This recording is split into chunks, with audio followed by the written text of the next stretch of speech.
This report explores how well-designed fare policies and fare setting processes can balance public transport funding needs with affordability for users.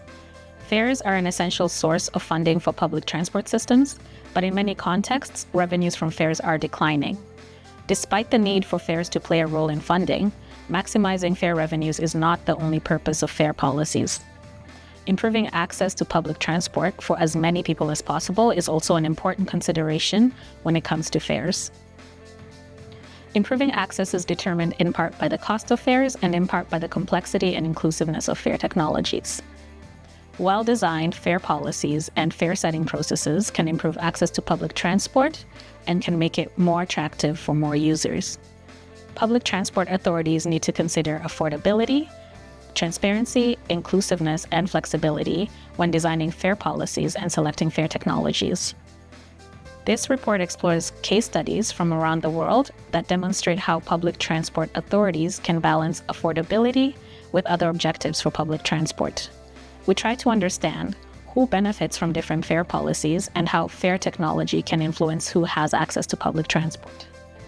To develop more effective fare policies, it's important to distinguish what can and cannot be achieved with fares and fare policies on their own. First, fares can be a tool to attract people to public transport, but fare prices should be jointly considered with other road use pricing measures. Setting fares low in order to attract people from their cars without adequately pricing road use and parking has been demonstrated to be ineffective because it doesn't necessarily get people to drive less, and it can reduce available funding for public transport operations. Second, better targeted concession fares, such as income-targeted subsidies, can improve affordability in a cost-effective manner and can be combined with optimized fare levels. However, accessing such subsidies should not present an additional barrier for those that need them. Authorities can take advantage of ticketing technologies to make targeted concession fares more accessible, but they should also consider additional strategies to bridge the digital divide. Third, integrated fare payments can help reduce barriers to mode shift, particularly in contexts with sufficient service and multimodal options.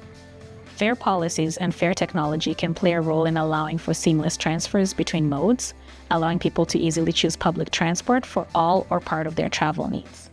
But this is provided that services are available and reliable.